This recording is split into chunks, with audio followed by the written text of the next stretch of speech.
Sold. That is the one word that changes everything. Imagine the sound of a gavel slamming down on a wooden podium, echoing through a cold, sterile courtroom hallway. That single sound signals the end of an era and the beginning of a revenge story, so perfect, so calculated, and so devastating that it completely rewrites the history of Roloff Farms. We are talking about a shockwave that has reportedly left Matt Roloff speechless and Caryn Chandler absolutely seething.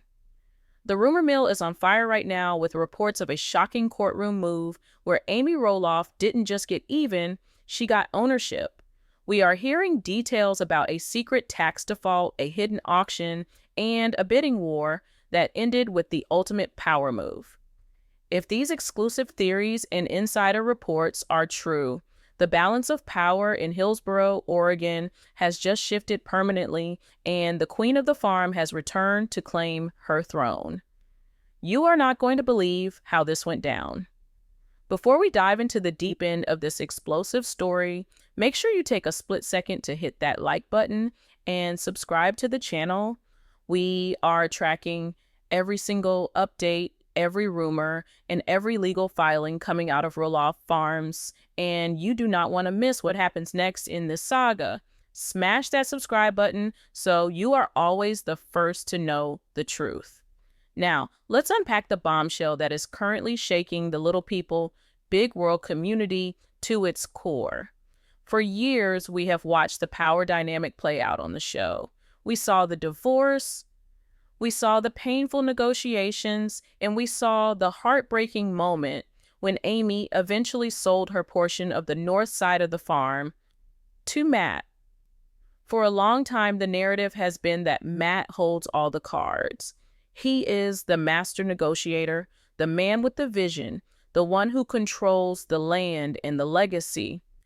But what if I told you that in his confidence, he made a fatal error? What if I told you that while Matt and Caryn were busy planning their dream home and traveling the world, they took their eye off the ball on a crucial piece of financial housekeeping? According to new theories circulating among those who watch the county records like a hawk, this entire situation stems from a separate 20-acre commercial parcel of land. This isn't the main pumpkin patch, but a vital adjoining piece of property that Matt and Caryn reportedly acquired to expand their operations. It is a prime piece of real estate essential for the future of the farm's commercial viability. But here is where the story takes a dark turn for them. Reports suggest that amidst the chaos of construction, family feuds, and constant travel, the property taxes on this specific parcel fell through the cracks. We are talking about a bill that allegedly ballooned to over $100,000. Now, usually when you owe the county money, they send notices, they send warnings. But sources speculate that Matt, perhaps out of pride or perhaps simply believing he could handle it later, kept this quiet. The theory is that he and Caryn didn't tell a soul. Not the kids, not the production crew, and certainly not Amy. The plan was likely to swoop in at the very last minute, pay the debt, and sweep the whole embarrassing mess under the rug before anyone found out. It is the classic Matt Roloff way of operating. Control the information, control the narrative. But there is one thing about public records. They are public. And there is one person in Hillsboro who knows the business of that farm just as well, if not better, than Matt does. And that person is Amy. Amy has been living her best life with Chris Marek. She seems happy, unbothered, and completely removed from the farm drama. But never underestimate a woman who spent decades managing a business. The speculation is that Amy still keeps a very close eye on the legal filings regarding the land that was once her home. She knows the parcel numbers, she knows the tax schedules, and she knows when something isn't right. Imagine the scene. Amy is sitting at her kitchen table, sipping her morning coffee, perhaps scrolling through the local county legal notices in the newspaper or online, a habit old business owners rarely break. And there it is, a foreclosure notice. a public auction listing for Lot 7 on Roloff Lane. She sees the names listed on the deed.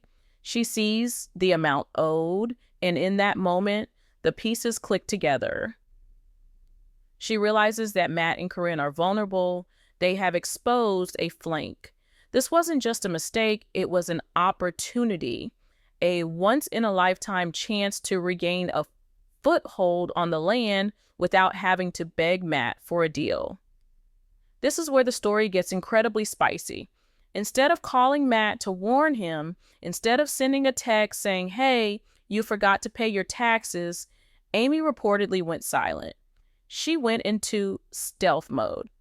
Insiders theorized that Amy sat down with Chris and looked at their finances. They realized they had the liquidity, they had the capital, and more importantly, they had the element of surprise. The strategy was brilliant in its simplicity. If they showed up to the public auction, they could legally bid on the land. If Matt didn't have the cash on hand, or if he underestimated the interest in the property, Amy could steal it right out from under him. It is the kind of business move that usually happens in movies, but this is the real world of high-stakes real estate. The tension leading up to the auction date must have been unbearable, yet Amy kept her cool. She continued posting her cooking videos, continued sharing photos of her motorcycle rides, giving absolutely zero indication that she was preparing for a legal war. Meanwhile, on the other side of town, the narrative suggests Matt and Caryn were blissfully unaware. They likely assumed that because the debt was relatively high, no average investor would show up to the courthouse steps to bid on a complicated parcel of land entwined with the Roloff legacy. They thought they were safe. They thought they were the only players in the game. They were wrong.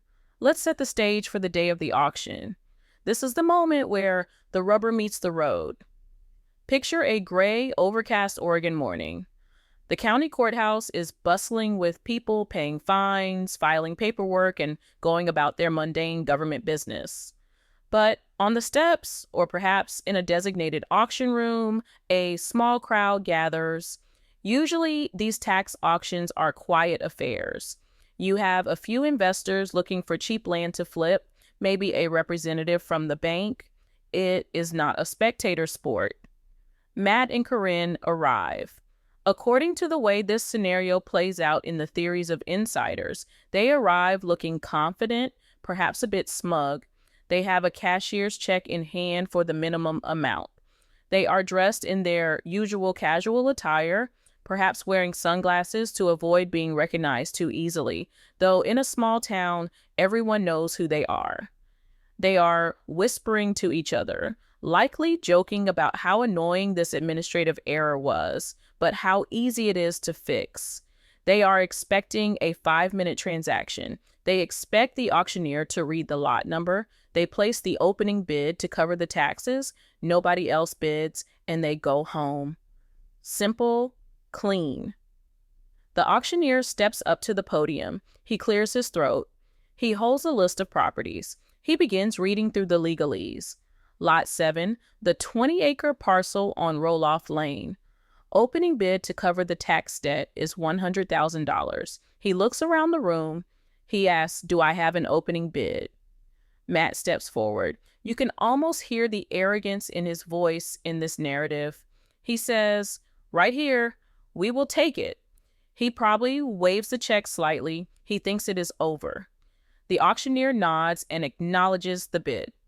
$100,000 from Mr. Roloff. He looks around the room, mostly out of formality. Do I hear 110? The room is silent for a beat.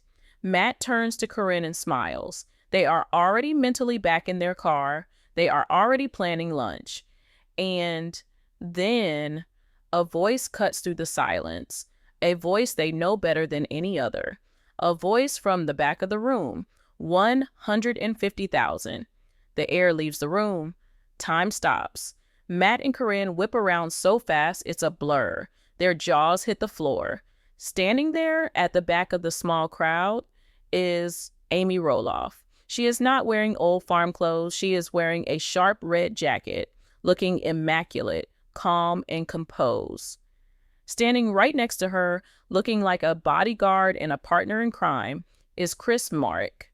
He has his arms crossed, a stoic expression on his face. The look in Matt's eyes shifts from confusion to absolute panic. This was not in the script. This was not part of the plan. Amy is not supposed to be here. She is supposed to be out of the picture regarding the land. But here she is, holding a bitter number, looking him dead in the eye. The psychological impact of this moment cannot be overstated. For years, Matt has controlled the narrative that Amy doesn't understand the business or that she is too emotional. At this moment, she is proving him wrong in the most tangible way possible. She is hitting him where it hurts the most, his wallet and his control over the land. The auctioneer, who likely doesn't know or care about the personal drama, simply does his job. He acknowledges the new bid. I have $150,000. Do I hear $160? Matt is scrambling. He turns to Caryn, whispering frantically. They need to do math on the fly. Do they have the liquid cash to go higher? They brought a check for the taxes, but auctions require immediate proof of funds or a deposit. If they bid higher, can they back it up? The panic sets in. This is a game of chicken, and Matt just realized he is driving a sedan while Amy is driving a tank. He yells out, 160. His voice cracks a little. He is trying to project dominance, but the room smells of fear. He is sweating now. He is looking at Amy, silently pleading with her to stop, asking her with his eyes what she is doing. But Amy doesn't flinch. She doesn't look at Matt with anger. She doesn't look at him with sadness. She looks at him with the cold, hard gaze of an investor. She turns to the auctioneer and speaks clearly, without hesitation. $200,000, the crowd gasps. A $50,000 jump is aggressive. It sends a message. It says, I have the money and am not leaving without this deed. It says, don't bother bidding again unless you are ready to bleed. Matt looks at Caryn. Caryn looks pale. They are whispering furiously now. $200,000 is a significant amount of money to drop unexpectedly. It's double the tax debt. They are doing mental gymnastics. Is the land worth it? Can they liquidate assets fast enough? But the auctioneer is relentless. The rhythm of the auction waits for no one. $200,000 going once. Matt is frozen. He is paralyzed by the sudden shift in reality. 10 minutes ago, he owned this land, effectively. Now, it is slipping through his fingers like sand.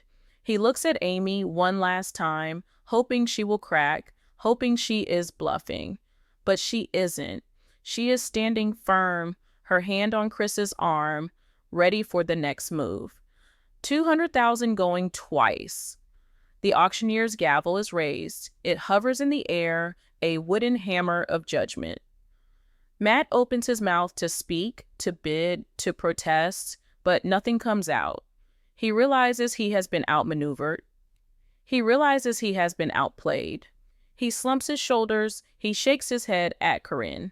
They are defeated, sold to the lady in the red jacket. The bang of the gavel is like a gunshot. It echoes in the silence of the aftermath. Amy Roloff has just purchased 20 acres of prime commercial real estate that was once part of the Roloff empire. She has bought it back from her ex-husband, not through a divorce settlement, not through a family meeting, but on the open market in a public forum right in front of his face. The implications of this victory are staggering. This isn't just about owning dirt.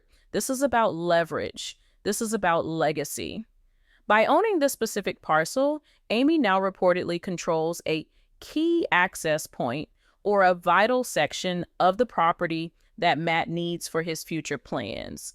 She has inserted herself back into the narrative of the farm, but this time she isn't an ex-wife asking for fairness. She is a landlord. She is a neighbor. She is a business owner with equal standing. As the auctioneer wraps up the paperwork, the room starts to clear out. But the tension between the four main players is electric. Matt and Caryn are standing there, rooted to the spot, unable to comprehend what just happened. They walked in expecting to pay a bill and walked out losing an asset. The humiliation is palpable. To be beaten at his own game, the game of real estate and negotiation, by the person he often underestimated, is a bitter pill for Matt to swallow. Amy walks over to the clerk's desk to finalize the transaction. She is signing papers, handing over checks, handling the bureaucracy with the efficiency of a seasoned pro.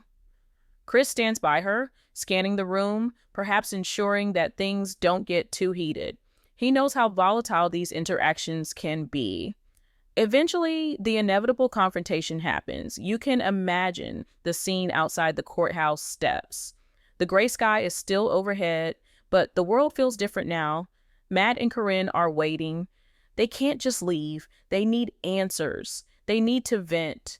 When Amy and Chris emerge, paperwork in hand, the deed effectively in her pocket, the explosion occurs. Caryn is reportedly the first to speak. She is seething. The carefully curated image of the supportive partner cracks, and the anger spills out. She accuses Amy of malice. She says, "You knew. You did this just to humiliate us. You could have called. You could have warned us." In Caryn's mind, this is a personal attack. She sees it as Amy being vindictive, trying to ruin their happiness, trying to throw a wrench in their plans just for the sake of spite. She doesn't see it as business. She sees it as petty revenge. But Amy's response is what truly defines this new era. She doesn't yell back. She doesn't get emotional. She doesn't cry. She simply adjusts her bag, looks Caryn in the eye, and delivers a line that is colder than the Oregon winter. She says, "It was a public auction, Caryn. All you had to do was pay your taxes." That line cuts deep because it is the undeniable truth. There is no defense against it. Amy didn't steal the land. She didn't trick them. She simply operated within the rules that Matt failed to follow. She continues driving the point home. She says, "I guess this property is just a better investment for me now. I'll be sending you a formal notice to remove all your personal items within 30 days. The silence that follows that statement is deafening. The shift is complete. Amy is now dictating terms. She is giving notice. She is the one setting deadlines. Matt, who has been quiet during this exchange, looks at Amy with a mixture of shock and, dare I say, a sliver of begrudging respect. He knows the game. He knows he lost. He knows that arguing on the sidewalk won't change the legal reality that Amy now owns the land he thought was his. This moment, this singular event at the courthouse, is more than just a transaction. It is the climax of years of storytelling. It is the moment fans have been waiting for. A moment where Amy isn't the victim of circumstance, but the architect of her own destiny. She utilized the public record, she utilized her capital, and she utilized the element of surprise to achieve a victory that no one saw coming. But what does this actually mean for the future of the show and the farm? That is the million-dollar question. With Amy owning this 20 acres, does she plan to develop it? Does she plan to lease it back to Matt at a premium? Or does she simply plan to hold on to it as a tangible reminder that she is not to be trifled with? Some insiders suggest that this land is crucial for the farm's pumpkin season logistics. If Amy controls it, she controls a significant choke point for Matt's business. She could theoretically dictate traffic flow, parking, or even commercial expansion. She holds the keys to the kingdom. This puts Matt in an impossible position.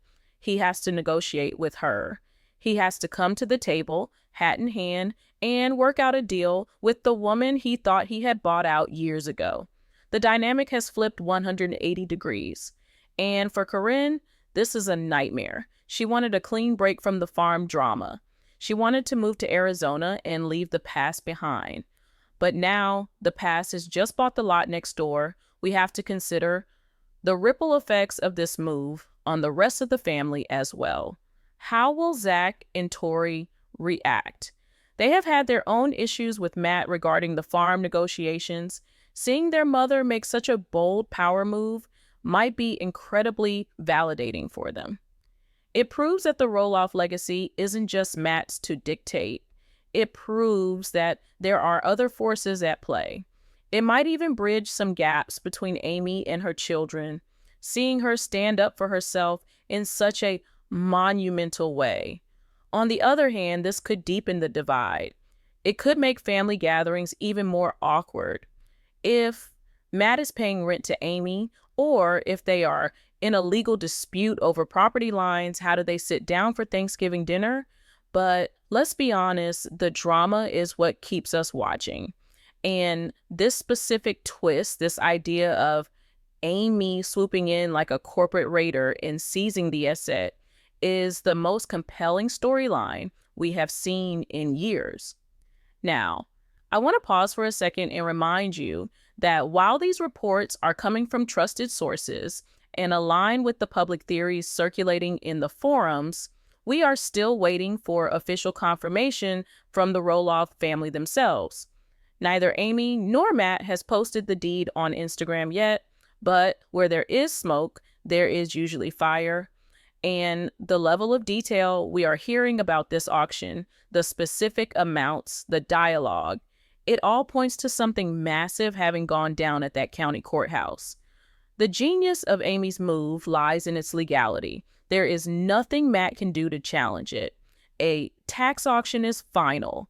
Once the gavel falls, the deal is done. He can't sue her for buying it. He can't claim it was unfair. He had the same opportunity to pay the taxes as anyone else. He simply failed to prioritize it, and Amy capitalized on that failure. It is a harsh lesson in business, one that Matt has likely taught others in the past, but now he is on the receiving end. Think about the psychological toll this takes on Matt. His identity is wrapped up in being the land baron, the farmer, the visionary. To have a piece of his domain carved out by his ex-wife is a blow to his ego that he might never recover from. It challenges his narrative of being the ultimate decision maker. And for Amy, it is the ultimate closure. It is a statement that she is financially independent, savvy, and capable of playing hardball. The immediate aftermath is the confrontation, but the long-term consequences are far more interesting. We need to look at the potential legal battles over equipment stored on that land. We need to look at the zoning issues. We need to look at how this affects the potential sale of the rest of the farm. If Matt was planning to sell the whole property, having Amy own a chunk of it complicates everything. She could block a sale. She could refuse to sell her portion, effectively holding the entire estate hostage. This is 4D chess, and Amy just put Matt in checkmate. We are going to continue to dig into the property records. We are going to send researchers to the county clerk's office to get the hard documents. We want to see the signatures. We want to see the timestamps, because this story is too good to just be a rumor. It feels like the season finale we always wanted but never thought we would get. We need to talk about the money, because while the emotional victory is sweet, the financial reality of this deal is what makes it legendary. Let's break down the numbers that are making real estate experts in Oregon scratch their heads in disbelief. Amy reportedly secured this 20-acre parcel for $200,000. In the current real estate market of Hillsboro, Oregon, where land prices have skyrocketed due to development in the prestige of the area, 20 acres of commercial zoned agricultural land is worth exponentially more than that.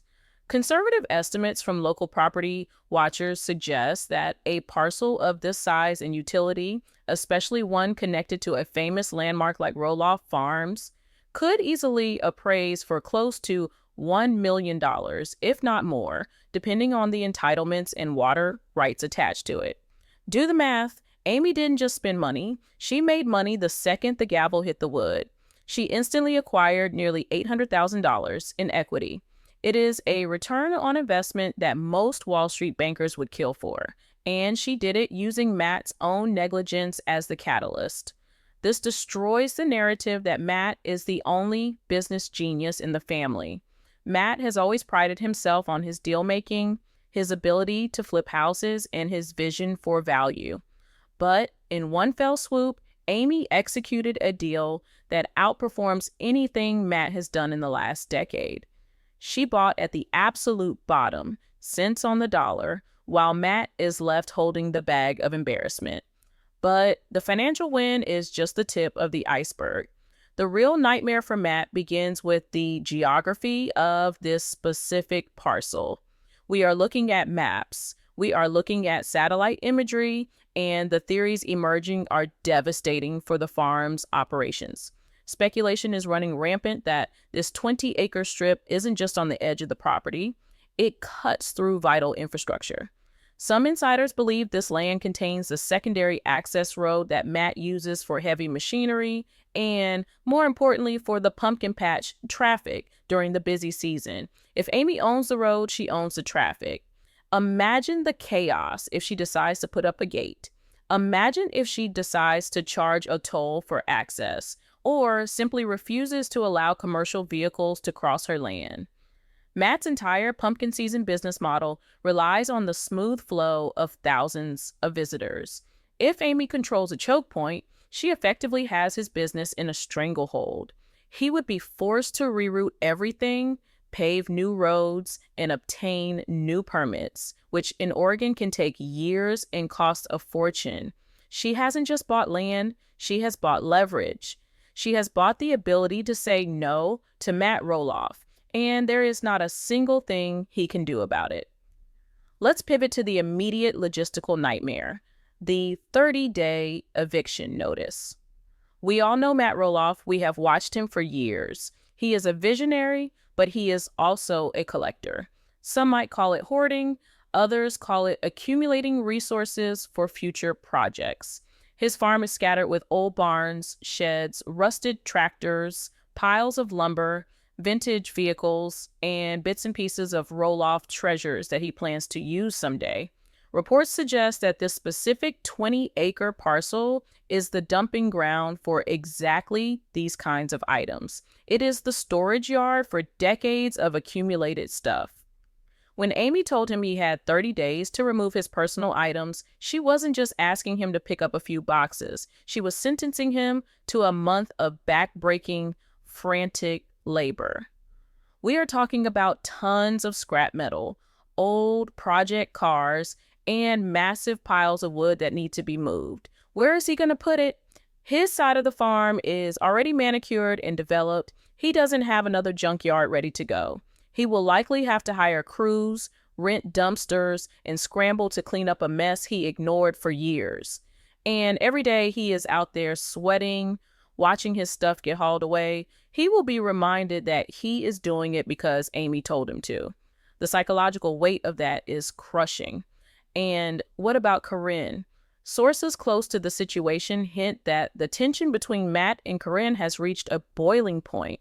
Caryn has always been the voice of reason, the one trying to steer Matt toward retirement and a simpler life in Arizona. This disaster is the exact opposite of a simple life. This anchors them back into the drama they were trying to escape. The theory is that Caryn is furious not just at Amy, but at Matt. How could he let this happen? How could he be so careless with the taxes? This threatens their financial security and their peace of mind. There are whispers that Caryn feels humiliated.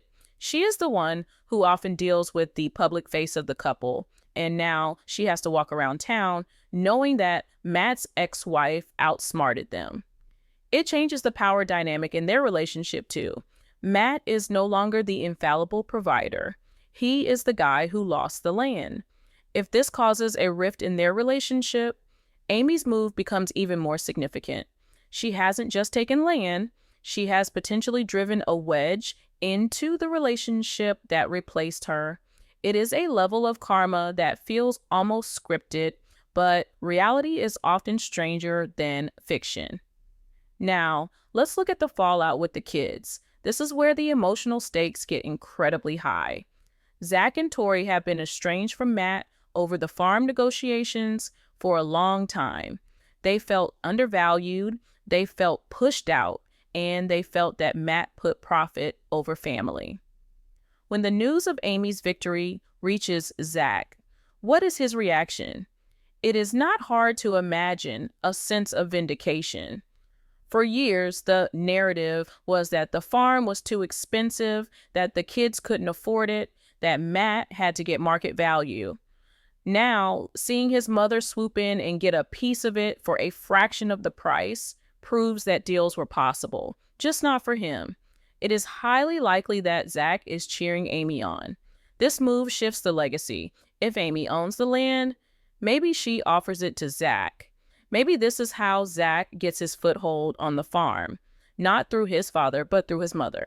Imagine the plot twist if Amy turns around and leases the land to Zach to start his own operation right next door to Matt. It would be the ultimate alliance. It would reunite the family on one side while isolating Matt on the other. Jeremy and Audrey, who have also distanced themselves and bought their own farm, might view this differently. They might see it as more chaos, more drama that they are happy to be away from. But even they have to respect the business acumen. Jeremy has always been about protecting the legacy, and in a way, Amy stepping in protects that land from being sold to a random developer. If Matt had lost the land to a stranger, they would have built condos or a strip mall. Amy keeping it in the family, even through a hostile takeover, preserves the sanctity of the farm. And we cannot forget the fans. The internet is absolutely exploding with reaction videos, forum posts, and social media comments. The fan base is divided, but the momentum is heavily swinging toward Team Amy. For years, viewers felt Amy was bullied, that she was pushed out of her big house, that she was forced to make decisions she didn't want to make. This feels like the hero's journey coming full circle. The comments are flooded with fire emojis and statements like, "The queen is back," and "Don't mess with Amy." People love a comeback story, and they love seeing the underdog win. Conversely, there is a segment of the audience that feels bad for Matt. They see an aging man with physical disabilities being kicked while he is down. They see this as vindictive. They argue that Amy should have just told him about the taxes. But those voices are being drowned out by the sheer magnitude of the boss move energy Amy is projecting. The consensus seems to be that business is business. Matt set the rules of engagement when he negotiated the divorce settlement hard. Amy is just playing by those same rules now.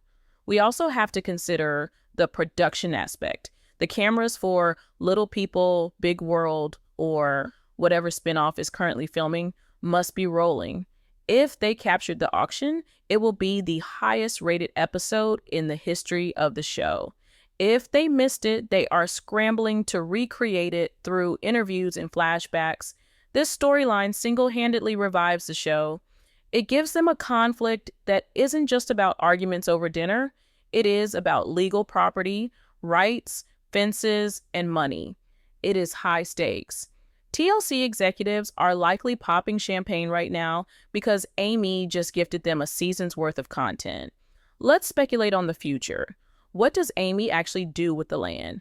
She has Chris by her side, who is a real estate agent. He knows the market better than anyone. They have options. Option 1, they hold it. They do nothing. They let the grass grow. They let it sit there as a buffer zone, enjoying the appreciation of the asset. Option 2, they develop it. They could build a rental property, a wedding venue to compete with Matt's, or even a new dream home for themselves, putting them right back on the farm. Imagine Amy and Chris building a modern, accessible farmhouse overlooking Matt's pumpkin patch. The visual symbolism would be powerful. Option 3, she sells it back to Matt. But this time the price isn't $200,000. This time the price is market value plus a convenience fee. If Matt needs that land for his operations, Amy can name her price. She could demand $1 million. She could demand that he sign over other rights. She could force him to negotiate on her terms. This is the flip. She could turn a $200,000 investment into a $1 million payday in less than a year. That is generational wealth creation. There is also a darker theory floating around the rumor mill.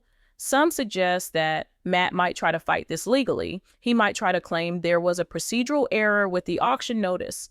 He might try to tie this up in court for years to prevent Amy from taking possession. But tax sales are notoriously hard to overturn. The county wants their money. Once they have it, they don't care about the family drama. Unless Matt can prove he never received the mail, which is unlikely given it is public record, he is fighting a losing battle. And every dollar he spends on lawyers is another dollar lost. We are watching a masterclass in patience. Amy waited. She watched. She struck. And now she is standing tall while the dust settles. The image of her in that red jacket, Chris by her side, claiming her prize, is iconic. It signals that you should never count Amy Roloff out. She has endured divorce, empty nest syndrome, and the public scrutiny of her life, and she has come out the other side not just surviving, but thriving. As we wait for the 30-day deadline to approach, all eyes are on that 20-acre parcel. Will we see Matt out there on his tractor, angrily moving debris? Will we see moving trucks, or will we see a for sale sign go up on the rest of the farm because Matt simply can't handle the proximity to Amy's victory? Some say this might be the final straw that pushes Matt to sell everything and move to Arizona full-time. If he does, Amy will have effectively run him off the land. She will be the last Roloff standing on the farm. We will be tracking the county records daily. We are looking for the deed transfer to be officially recorded. We are looking for any counter lawsuits filed by Matt, and we are waiting for the first statement from the family. Until then, share this update with every LPBW fan you know. The landscape of the show has changed forever. The farm wars are not over. They have just entered a new, more explosive phase. Make sure you are subscribed to the channel because as soon as we get photos of the cleanup or copies of the legal notices, we are going live. You do not want to be the last one to know. Hit that like button if you think Amy made the right move and comment down below, whose side are you on? Team Amy or Team Matt? Let the debate begin. I'll see you in the next update. But before we sign off, let's look at the bigger picture one last time. This story isn't just about a tax deed or a property line. It is the ultimate verdict on the Roloff saga. For decades, the world watched Matt Roloff build an empire on big dreams and chaotic execution. We watched him move mountains, literally and figuratively, often leaving his family struggling to keep up with his pace. But in this final act, the tables haven't just turned, they have been overturned. Amy Roloff didn't win by being louder. She didn't win by causing a scene. She won by silence. She won by competence. She won by simply paying attention when Matt looked away. This 20-acre purchase is the final blow. It is the punctuation mark at the end of their marriage and the beginning of Amy's true independence. She has acquired a valuable asset for a fraction of its market price and dealt a devastating psychological and financial blow to Matt and Caryn, all by simply playing by the rules more shrewdly than they did. It is a brilliant financial power move that cements her status, not as the ex-wife, but as the new boss of the North Side. As the sun sets over Roloff Farms tonight, the boundaries have changed, the legacy has shifted, and for the first time in a long time, Matt Roloff isn't the one holding the gavel. Thank you for watching this deep dive investigation. If you enjoyed this exclusive breakdown, please make sure you are subscribed with notifications turned on so you don't miss the next chapter of this unfolding drama. Hit that like button to support independent reporting and let us know in the comments, is this the ultimate revenge or just business? I'm signing off, but keep your eyes on the headlines because the fallout is only just beginning.